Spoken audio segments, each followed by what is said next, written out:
இருப்பாங்க. ஒரு தொகுதி கூட வெல்லலையில. நாம் தமிழர் கட்சிக்கு ஒரு எம்எல்ஏ கூட இல்லையில, ஒரு எம்பி கூட இல்லையில. யாரு? இந்த புதுசா வந்த சில்லுவண்டு. நாம் தமிழர் கட்சிக்கு எம்பி இல்ல, எம்எல்ஏ இல்லைங்கிறது பிரச்சனை இல்லை. 8 கோடி தமிழ்நாட்டு மக்களுக்கும் அவர்களுடைய உரிமையை பற்றி பேசுவதற்கு ஒரு எம்பியும் இல்லை, ஒரு எம்எல்ஏவும் இல்லை. அதுக்காக தான் நாம் தமிழர் கட்சி பிள்ளைகள் வட்டம் ஒரு தேர்தல் மிஸ் பண்ணாம ஒவ்வொரு தேர்தலையும் நாங்கள் போட்டிடுறோம். யாருக்காக போட்டிடுறோம்? உங்களுக்காக போட்டிடுறோம், தமிழ்நாட்டு மக்களுக்காக போட்டிடுகின்றோம். கல்யாண மாப்பிள்ள ஒரு வெள்ளை குதிரை மேல வர்றாரு. கல்யாணத்துக்கு வந்த உறவுகள் எல்லாம் மாப்பிள்ளையை பத்தி புகழ்ந்து பேசிட்டு வராங்க. அங்க இருக்கக்கூடிய குதிரை, சே நம்ம தான் அழகா இருக்கும் போல, நமக்கு தான் மாலை நல்லா சூட்டா இருக்கு போல, சே நம்ம தான் கெத்தா இருக்கோம், ஹீரோ மாதிரி இருக்கும் போல அப்படின்னு சொல்லிட்டு நடந்துகிட்டே வருது.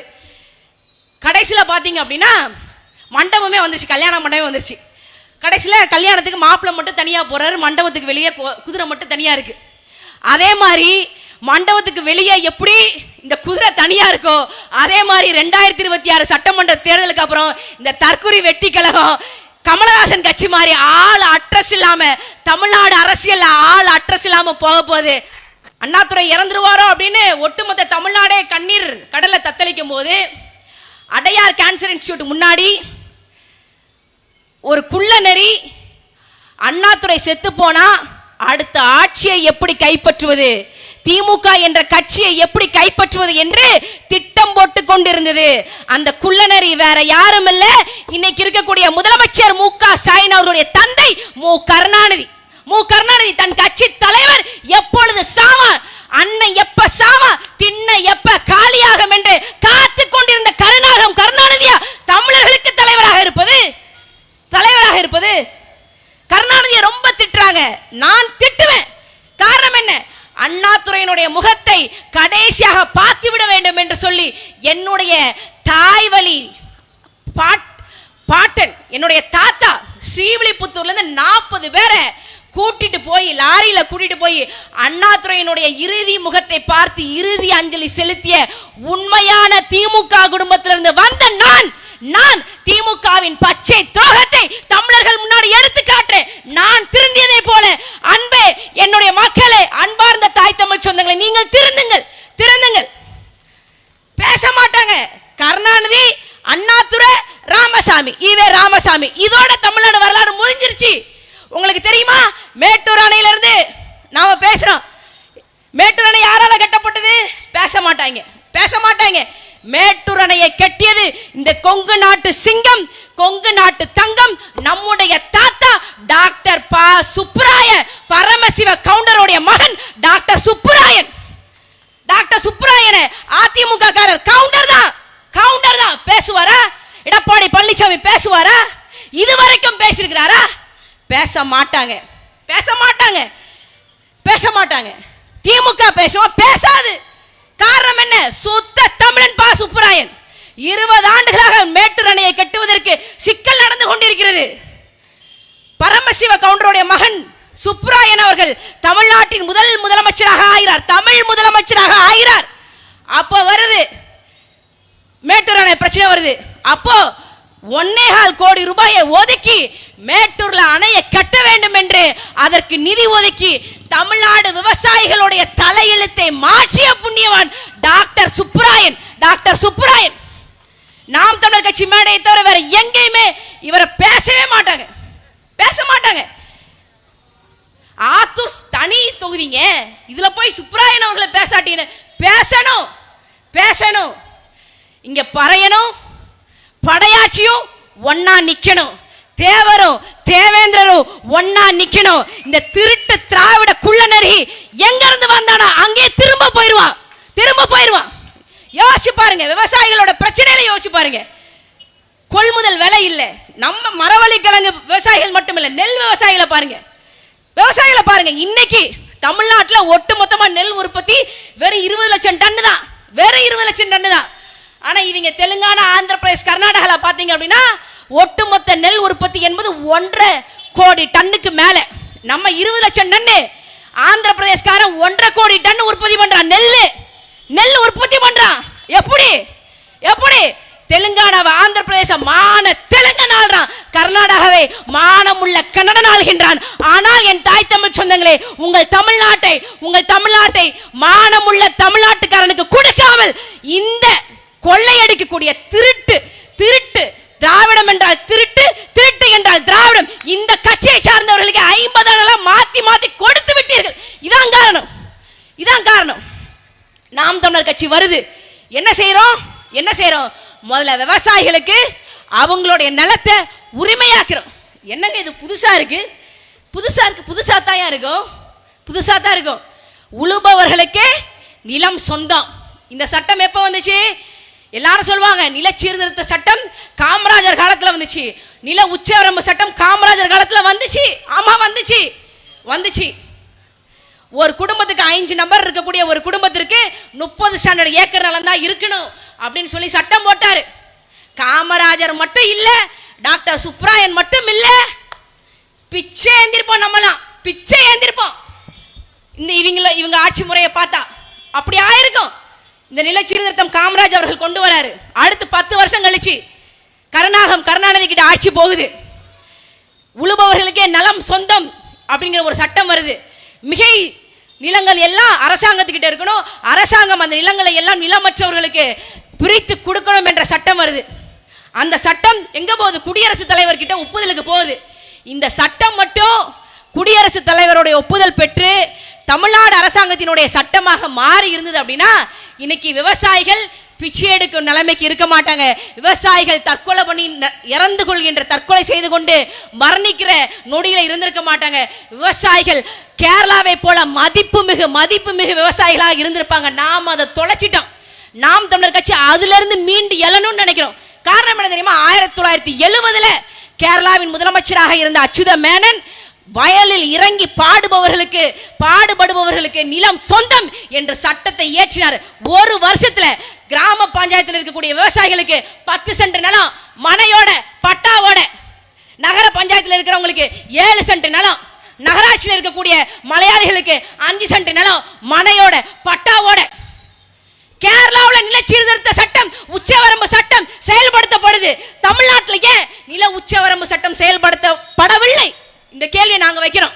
இதுல இருந்து கொண்டு வரோம், லேண்ட் ரிஃபார்மேஷன்ல இருந்து கொண்டு வரோம், நில சீர்திருத்தத்துல இருந்து விவசாயிகளுடைய வாழ்க்கையை கொண்டு வரோம். நாங்க வந்த விவசாயிகளை நல்லா வாழ வச்சிரோம். எப்படி வாழ வைப்போம்? இப்படி வாழ வைப்போம். நாங்க வந்தா மேட்டூர்ல தண்ணி வரும், காவேரியில தண்ணி வரும். எப்படி வரும்? அவன் மேட்டூர்ல இருந்து தண்ணி கொடுக்கலையா? காவேரியிலிருந்து நெய்வேலி மின்சாரம் போகாது. நம்மளுடைய நெய்வேலியிலிருந்து கர்நாடகாக்காரனுக்கு மின்சாரம் போகாது. இப்படித்தான் வரும். நாம உண்மையான தமிழர்களுக்கு வாக்களிப்போம், தமிழர்களுக்கு வாக்களிப்போம், தமிழர்களை ஆள வைப்போம் என்கின்ற ஒரு நோக்கத்தோட இருங்க. எங்களெல்லாம் பேசுவாங்க, நாம் தமிழர் கட்சி சீமான் அவர்களை தெரியாதா? டம்மி வேட்பாளர்களை நிறுத்துகிறார். டம்மி வேட்பாளர் நான் விடுங்க, என்னை விடுங்க. என்னுடைய அக்கா இருக்கிறாங்க மோனிஷா சின்னத்துரை அவர்கள் ஆத்தூர் சட்டமன்ற தொகுதியை பத்தி இங்க இந்த மாதிரி ஒரு பொதுக்கூட்ட மேடையில நேரடி விவாதம் செய்யறதுக்கு தயாராக இருக்கிறாங்க. திமுக வேட்பாளர் அதிமுகவில் இருக்கக்கூடிய இந்நாள் எம்எல்ஏ எங்கள் அக்கா மோனிஷா அவர்களுடைய விவாதம் செய்வதற்கு தயாரா? உன் கட்சியே ஆரிய டம்மி. திமுக என்ற கட்சியே ஆரிய டம்மி. மோடிக்கும் அமித்ஷாவுக்கு கன்ஃபியூஷன். இப்ப குழப்பம். என்ன குழப்பம்? யாரு நமக்கு சிறந்த அடிமையா இருப்பாங்க? எடப்பாடி பழனிசாமியா இல்ல மு.க. ஸ்டாலினா அப்படிங்கிற குழப்பம். எல்லா சட்டத்தையும் எடப்பாடியை விட ஸ்டாலின் அவர்கள் ரொம்ப ஸ்மூத்தா பண்றார், ரொம்ப சரியா பண்றார். ஆரியத்தின் கொத்தடிமையாக இருக்கிறார். அகநானூறுல ஒரு பாடல் வருது, முரண்படு வடுகர் முன்னிற மோரியர். அப்படின்னா என்ன அர்த்தம்? மௌரிய அரசர்கள் வந்தாங்க, படையெடுத்து வந்தாங்க. அதற்கு உதவியது யாரு? முரண்மிகு வடுகர்கள் நம்மோடு இப்ப மட்டும் இல்ல, எப்பவுமே முரண்பட்டு கொண்டே இருக்கிறாங்க அப்படிங்கிறத நாம சொல்லல. அகநானூறு பாடல் சொல்லுது, சங்ககால பாடல் சொல்லுது. வடக்கையில இருந்து வடக்க வர்றானா அவனுக்கு ரூட்டு போட்டு கொடுக்கிறதே வடுகர் தான் என்று சங்ககால நூல் சொல்கின்றது. இன்னைக்கு நீங்க யோசிச்சு பாருங்க, எஸ்ஐஆர் கொண்டு வரான், ஸ்பெஷல் இன்டென்சிவ் ரிவிஷன். இதை கேரளா அரசு தடை செய்தே. கேரளா அரசு என்னால பண்ண முடியாது, இது என்னுடைய மனிதவள ஆற்றலை குறைக்கின்ற பாதிக்கக்கூடிய ஒரு சம்பவமாக இருக்கிறது, ஒரு செயலாக இருக்கிறது, நான் செயல்படுத்த மாட்டேன் என்று கேரளா சொல்லுது. மு.க. ஸ்டாலினுக்கு வாய் இல்லையா? ஏன் சொல்ல மாட்டேங்கிறாரு? மு.க. ஸ்டாலின் எஸ்ஐஆர் செயல்படுத்த மாட்டேன் என்று சொன்னாரு. அவர் முதற்கொண்டு 33 அமைச்சர்களும் திகார் செயல கழிதிம்பாங்க, தியாகம் மாறிடுவாங்க. காரணமா தான் எஸ்ஐஆர் தமிழ்நாட்டில் செயல்படுத்துறதுக்கு ஒரே காரணம் மு.க. ஸ்டாலின் அவர்கள் மோடி கூட இணைஞ்சு கைகோர்த்து போறதான் காரணம். நம்மள சொல்லுவாங்க நாம் தமிழர் கட்சிக்கு வாக்களிச்சா பாஜக எப்படி வரும்? பாஜக எங்க இருக்கு? பாஜக வராது. அதிமுக என்ற கட்சியே 2026க்கு அப்புறம் இருக்க போவதில்லை. காரணம் என்ன? அதிமுக என்ற கட்சிக்கான தேவை எங்க இருந்து வருது? அண்ணாவழி திராவிடம் என்று சொல்றாரு. ஐயா எடப்பாடி பழனிசாமி. காரணம் என்ன? 24 நாடாளுமன்ற தேர்தலில் அதிமுகவுக்கு ஒரு கம்பெனி முதலாளி கூட காசு கொடுக்கல. திமுகவுக்கு 632 கோடி எலக்ட்ரல் பாண்டு மூலமா வருது. அதிமுகவுக்கு வெறும் 6 கோடி தான். நம்பல. நாம் தமிழர் கட்சிக்கு எவ்வளவு வந்துருலாம் கேட்காதீங்க. எங்களுக்கெல்லாம் 1 பைசா கொடுக்க மாட்டான். உங்களை விட அவனுக்கு தெரியும். மக்களை விட மக்கள் வளங்களை சுரண்டி கொழுக்கக்கூடிய தனிப்பெரும் முதலாளிகளுக்கு தெரியும். நாம் தமிழர் கட்சி ஒரு செங்கலை உருவிச்சுனா நாம் தமிழர் கட்சியின் எம்எல்ஏ ஒருத்த சட்டமன்றத்துக்குள்ள போனா கூட நம்மளுடைய டவுசரை உருவி தமிழ்நாட்டை விட்டு ஓட விரட்டிடுவான் என்று தெரியும். அதனால நாம் தமிழர் கட்சி காசு கொடுக்க மாட்டாங்க. அதிமுகவுக்கு கொடுக்கல. காரணம் ஒண்ணுதான், இனிமேல் அதிமுக எந்திரிக்காது, அதிமுகவுக்கான தேவை இல்லை அப்படிங்கறத அவன் முடிவு பண்ணிட்டான். அதனால அண்ணாவழி திராவிடம் இங்க இருக்கக்கூடிய மாற்று மொழியை சேர்ந்த தனிப்பெரும் முதலாளிகள் ஏதாவது காசு கொடுப்பாங்க அப்படின்னு நினைச்சிட்டு கிடக்கிறார். அதனால என் தாய் தமிழ் சொந்தங்களே, ஒரே ஒரு விஷயம் தான் நான் இன்னைக்கு ரெக்கார்ட் படி பேசுறேன். நமக்கு இந்த தொடர்ச்சியாக 50 ஆண்டுகள் ஆயிடுச்சு இந்த திராவிட ஆட்சியில். ஒவ்வொரு முறையும் அக்கா கூட சொன்னாங்க 1000 அடிக்கு மேல கீழே நிலத்தடி நீர்மட்டம் போயிருச்சுன்னு சொல்றாங்க. காரணம் யாரு? நம்மளுடைய இயற்கை வளத்தை கொள்ளையடிக்க காவு கொடுத்தோம் இவர்கள் கிட்ட. இவர்கள் என்ன செஞ்சாங்க? பழனி பாபா அவர்கள் ஒரு பேட்டியில சொல்றாங்க, ஒரு நிகழ்ச்சியில சொல்றாங்க. என்ன சொல்றாங்க? குவைத்துல ஒரு க்ரூட் ஆயில் 75 பைசாக்கு வித்துக்கிட்டு இருந்த காலத்துல சேலத்தோட மேக்னசைட், நீங்க உங்க பாஷையில சொல்றதா இருந்தா வெள்ளக்கல்லு இத்தினோண்டு வெள்ளக்கல்லு 150 ரூபாய்க்கு போச்சு. எம்ஜிஆர் அவர்கள் நினைச்சிருந்தா வட இந்தியன் கிட்ட இருந்து, டால்மியா கம்பெனி கிட்ட இருந்து, சர்மாஜி கம்பெனி கிட்ட இருந்து நாம் அதை தட்டி பறிச்சிருக்கலாம். எம்ஜிஆர் அவர்கள் நினைச்சிருந்தா மேக்னசைட்டை வச்சு ஒரு கவர்மெண்ட் கம்பெனி ஆரம்பிச்சு அங்க இருந்த எல்லா லாபத்தையும் இந்த சேலம் மாவட்ட மக்களுக்கு தூக்கி வாரி கொடுத்திருக்கலாம். ஆனா எம்ஜிஆர் செய்யல. காரணம் என்ன தெரியுமா? இந்த 4 முதலாளிகள் 1400 கோடி ரூபாய் சம்பாதிச்சாங்க. எப்போ? 30 வருஷத்துக்கு முன்னாடி. அப்போ 30 வருஷத்துக்கு முன்னாடி தமிழ்நாட்டினுடைய ஒட்டுமொத்த பட்ஜெட்டே 1200 கோடி தான். நம்மளை விட 200 கோடி அதிகமாக லாபம் ஈட்டினார்கள். எம்ஜிஆர் அவர்களால் செய்ய முடியல. காரணம் என்ன? அவர் மலையாளி, நமக்காக செய்ய மாட்டார். செய்யல. எம்ஜிஆரே செய்யாத ஒரு விஷயத்தை எடப்பாடி வந்து செஞ்சிருவாரு அப்படின்னு நீங்க நினைக்கிறீங்களா? எடப்பாடியை தூக்கி போடுங்க. ஒரு காலத்தில் அம்மையார் ஜெயலலிதா சொன்னாங்க, கண்ணுக்கு எட்டிய தூரம் வரை எனக்கு எதிரிகளே இல்லை என்று சொன்னாங்க. இன்னைக்கு அந்த கட்சி 2026 சட்டமன்ற தேர்தல் முடியட்டும், கண்ணுக்கு எட்டிய தூரம் வரை தமிழ்நாட்டில் அதிமுக என்ற கட்சியே காணாமல் போக போகிறது. உண்மையிலே இதான் நடக்கும். எஸ்ஐஆருக்கு கொடுக்குறாங்களா? எஸ்ஐஆர் நான் ஒண்ணு கேட்கிறேன்.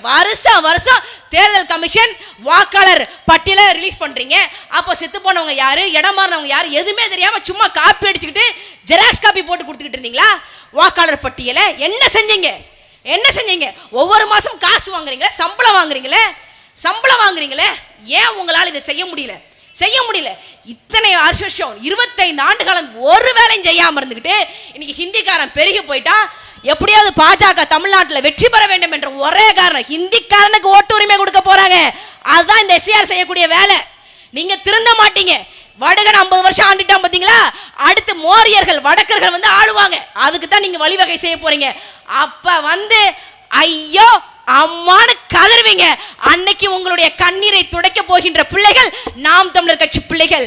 உங்களுடைய அண்ணன் செந்தமிழன் சீமான் அவர்கள் மட்டும்தான் உங்களுடைய கரங்களை பிடித்து அழுகாத நான் இருக்கேன்னு சொல்ல போறார்.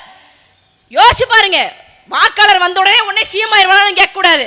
முதல்ல நகராட்சி, ஆத்தூர் நகராட்சி வார்டு செயலராக வருவாங்க, வார்டு கவுன்சிலராக வருவாங்க. தண்ணி வரல, ரோடு சரியில்லை, ஸ்ட்ரீட் லைட் சரியில்லை, தம்பி தண்ணி சரியில்லைப்பா, தண்ணி வரலப்பா, தண்ணி வந்து 8 நாள் ஆகுது. 8 क्या क्या चाहिए क्या चाहिए क्या चाहिए भैया? உனக்கு ஒன்றும் புரியாது. தமிழே வேகமாக பேசுற நம்ம ஆளுகளுக்கு புரியாது. அவன் இந்தியில் பேச நீ என்ன பேசுவ? அவனை வார்டு கவுன்சிலர் ஆக்கிட்டு நீங்கள் வந்து வாக்காளர்களாகவே இருக்க போறீங்க, வாக்காளராகவே இருக்க போறீங்க. உங்களுக்கு தெரியாது. இதை உண்மையிலே நாம் தமிழர் கட்சி மட்டும்தான் தமிழ்நாட்டில் எஸ்ஐஆர் என்கின்ற திட்டத்தை எதிர்க்கிறது. ஸ்டாலின்லாம் இன்னைக்கு அவருடைய வீட்டில் ஹிந்தி டியூஷன் வாத்தியார் வச்சுட்டு ஏ காவுமே ஏ கிசான் ரகுத்தா தான் ஹிந்தி படிக்க ஆரம்பிச்சிட்டார் ராஜா. நீங்க சொன்னாலும் சொல்லட்டினாலும் அதான் உண்மை. இந்தி வாக்காளர்கள் கிட்ட ஹிந்தியில வாக்கு கேட்பது எப்படி? பி.கே. சேகர் பாபு ஸ்டாலின் ஹிந்தி டியூஷன் வச்சுக்கிட்டாங்க. எடப்பாடி பழனிசாமி என்ன செய்ய? அதெல்லாம் கேட்காதீங்கப்பா. கம்பராமாயணத்தை எழுதினவர் சேக்கரார்னு சொன்னவருக்கு ஹிந்தி எப்படி வரும்? வராது. அதுக்கு தான் பாஜக காரங்களை பக்கத்திலே வச்சிருக்கிறார். புரியுதா? இந்த ஹிந்திக்காரனை ஒழிக்கணும். இங்க இருக்கக்கூடிய வழக்கொள்ளை எல்லாம் ஒட்டுமொத்தமாக நாம விரட்டி அடிக்கணும். நமக்கு இருக்கக்கூடிய ஒரே வாய்ப்பு விவசாயி தான். நான் பெருமைக்கு சொல்ல, நான் இந்த கட்சியில இருக்கேன் அதனால சொல்ல. எங்க அண்ணா அருளினியன் சொன்னாங்க பாருங்க, வரலாற்றில் புரட்சி நடக்குது. மணி இப்போ 9:15 மணிக்கு ஆத்தூர் தெரு வீதிகள்ல ஒரு பெண்ணு வேட்பாளராக மேடையில் உட்கார்ந்துருக்க. அந்த பெண்ணுக்கு வேட்பாளர் அறிமுகம் நடத்தி ஒரு பெண்ணு கோயம்புத்தூர்ல இருந்து வரேன். 9:15 மணிக்கு ஒரு பெண்ணு இத்தனை ஆண்கள் முன்னாடி அரசியல் பேச முடியும் என்கின்ற கனவு 10 வருஷத்துக்கு முன்னாடி தமிழ்நாட்டில் யாராவது கனவுல தூக்கத்தை சிந்திச்சு பார்த்துருப்பாங்க? முடியாது. அதை செயல்படுத்தி காட்டி மக்கள் தொகையில் சரிபாதியாக இருக்கக்கூடிய பெண்களுக்கு அரசியல் தேர்தல் பங்கீடுகளும் சமபங்கு வழங்க வேண்டும் என்று சொல்லி இந்தியாவிலே வங்கத்து புலி மம்தா பானர்ஜினாலே மக்கள் தொகையில் சரிபாதியாக இருக்கக்கூடிய பெண்களுக்கு அரசியல் 50 விழுக்காடு கொடுக்க முடியவில்லை. ஆனால் தமிழர்களுக்கு இருக்கக்கூடிய ஒரே தலைவர், எங்கள் தலைவர், தேசிய தலைவர் மேதகவே பிரபாகரன் அவர்களுடைய தம்பி எங்கள் அண்ணன் செந்தமிழன் சீமான் அவர்கள் உறுதி செஞ்சிருக்கார். மக்கள் தொகையில் சரிபாதியாக இருக்கக்கூடிய பெண்களுக்கு அரசியல்ல சமபங்கு. இப்போ ஆட்சிக்கு வரல, ஆட்சிக்கு வந்தா கல்வி வேலை வாய்ப்புகளை 50 விழுக்காடு பெண்களுக்கு உறுதி செய்வோம். அமைச்சரவையில் 50 விழுக்காடு பெண்கள் எங்கள் அண்ணன் செந்தமிழன் சீமான் அவர்கள் உறுதி செய்வார். உங்கள் வீட்டு மகள், உங்கள் வீட்டு பெண்ணுக்கு அதிகாரத்தை, உங்களுக்கு நீங்களே ஒரு அதிகாரத்தை வழங்க வேண்டும் என்றால் நீங்கள் தவறாமல் வாக்களிக்க வேண்டிய சின்னம் நாம் தமிழர் கட்சியின் வெற்றி சின்னம் விவசாயி. கேட்பாங்க, ஒரு தொகுதி கூட வெல்லலையில, நாம் தமிழர் கட்சிக்கு ஒரு எம்எல்ஏ கூட இல்லையில, ஒரு எம்பி கூட இல்லையில. யாரு? இந்த புதுசா வந்த சில்லு வண்டுக. நான் எல்லாத்துக்கிட்டையும் கேட்கறது ஒன்னே ஒண்ணுதான். சரி, எனக்கு ஒரு எம்பி இல்லை, எம்எல்ஏ விடுங்க. தமிழ்நாட்டு மக்களுக்கு ஒரு எம்பி உருப்படியா இருக்காம்பா, ஒரு எம்எல்ஏ உருப்படியா இருக்காம்பா. யாராவது 234 தொகுதி எம்எல்ஏ இவர் மக்கள் பிரச்சனைக்கு பேசிட்டாருங்க. ஆனா விடுங்க, சட்டமன்றத்தில் இல்ல, இப்ப வீதிகள்ல வருவாங்களே ஓட்டு கேட்க, என்ன பேசுவாங்கங்கிறீங்க? நாங்க 1000 ரூபாய் கொடுத்தோம்ல, ஏன் 1000 ரூபாய் உன் சட்ட பாக்கெட்ல இருந்தா கொடுக்குறேன்? நான் கஷ்டப்பட்டு உழைக்கிறேன், மக்கள் கஷ்டப்பட்டு உழைச்சி வரி செலுத்துறாங்க, அது அரசு கஜானாவுக்கு போகுது. அந்த அரசு கஜானாவில இருந்து எடுத்து பெண்களுக்கு மாசம் 1000 ரூபாய் காசு கொடுக்குறேன். அதுக்கு உங்க அப்பா பேரு கலைஞர் மகளிர் உரிமை தொகை. வெக்கமா இல்ல? இதை தவிர 1000 ரூபாய் கொடுத்தேங்கிறத தவிர வேற எதை சொல்லியும் ஓட்டு கேட்க மாட்டார்கள். கேட்க முடியாது. வேற எந்த வேலையும் செய்யலைங்க உங்களுக்காக பேசுறதுக்கு. இன்னைக்கு பாருங்க, டீடைல் ப்ராஜெக்ட் ரிப்போர்ட் மேகதட்டு அணைக்கு கர்நாடகக்கார அனுமதி வாங்கிட்டான். முல்லை பெரியாற்று அணையை திரும்ப கட்டணும் அப்படின்னு சொல்லி கேரளாக்காரன் உச்ச நீதிமன்றத்துக்கு போறான். இந்த 40 நாடாளுமன்ற தொகுதி உறுப்பினர்கள், 40 எம்பிக்கள், யாராவது ஒருத்தர் இந்திய பாராளுமன்றத்தில் போய் தமிழ்நாடு மக்களுக்காக பேசுவாங்க நீங்க நினைக்கிறீங்களா? ஒருத்தர் பேச மாட்டாங்க. அடிச்சு வச்சுக்கோங்க, எழுதி வச்சுக்கோங்க, ஒருத்தர் பேச மாட்டாங்க. நாம் தமிழர் கட்சிக்கு எம்பி இல்ல, எம்எல்ஏ இல்லைங்கிறது பிரச்சனை இல்லை. 8 கோடி தமிழ்நாட்டு மக்களுக்கும் அவர்களுடைய உரிமையை பத்தி பேசுவதற்கு ஒரு எம்பியும் இல்ல, ஒரு எம்எல்ஏவும் இல்ல. அதுக்காக தான் நாம் தமிழர் கட்சி பிள்ளைகள் வட்டம் ஒரு தேர்தல் மிஸ் பண்ணாம ஒவ்வொரு தேர்தலையும் நாங்கள் போட்டிடுறோம். யாருக்காக போட்டிடுறோம்? உங்களுக்காக போட்டிடுறோம், எங்களுக்காக போட்டிடுறோம், நமக்காக போட்டிடுறோம், தமிழ்நாட்டு மக்களுக்காக போட்டிடுகின்றோம். அன்பார்ந்த தாய் தமிழ் சொந்தங்களை, இறுதியாக கல்யாண மாப்பிள்ள ஒரு வெள்ளை குதிரை மேல வர்றாரு. கல்யாணத்துக்கு வந்த உறவுகள் எல்லாம் மாப்பிள்ளையை பத்தி புகழ்ந்து பேசிட்டு வராங்க. அங்க இருக்கக்கூடிய குதிரை, சே நம்ம தான் அழகா இருக்கும் போல, நமக்கு தான் மாலை நல்லா சூட்டா இருக்கு போல, சே நம்ம தான் வந்து கெத்தா இருக்கோம், ஹீரோ மாதிரி இருக்கும் போல அப்படின்னு சொல்லி நடந்துகிட்டே வருது. கடைசியில் பார்த்தீங்க அப்படின்னா மண்டபமே வந்துருச்சு, கல்யாண மண்டபமே வந்துருச்சு. கடைசியில் கல்யாணத்துக்கு மாப்பிள்ளை மட்டும் தனியாக போகிறாரு, மண்டபத்துக்கு வெளியே குதிரை மட்டும் தனியாக இருக்குது. அதே மாதிரி மண்டபத்துக்கு வெளியே எப்படி இந்த குதிரை தனியா இருக்கோ, அதே மாதிரி 2026 சட்டமன்ற தேர்தலுக்கு அப்புறம் இந்த தற்குறி வெட்டி கழகம் கமலஹாசன் கட்சி மாதிரி ஆள் அட்ரஸ் இல்லாம தமிழ்நாடு அரசியல் ஆள் அட்ரஸ் இல்லாம போக போகுது. கவலையே போடாதீங்க. 2026 சட்டமன்ற தேர்தல் என்பது திராவிடத்திற்கும் தமிழ் தேசியத்துக்குமான ஒரு இனப்போர். அந்த இனப்போர்ல தமிழ்நாட்டு மக்களே, உங்கள் வீட்டு பிள்ளைகளை, எங்களை கரம் பற்றி நில்லுங்கள். இந்த திருட்டு பயல்களுக்கு, இந்த திருடர்களுக்கு நாம வைக்கக்கூடிய வேட்டு நாம் தமிழர் கட்சிக்கு நீங்கள் போடக்கூடிய உண்மையான நேர்மையான ஓட்டு என்று கூறி விடைபெறுகிறேன். நன்றி, வணக்கம். நாம் தமிழர். நன்றி. அடுத்ததாக நாம் தமிழர் கட்சியின்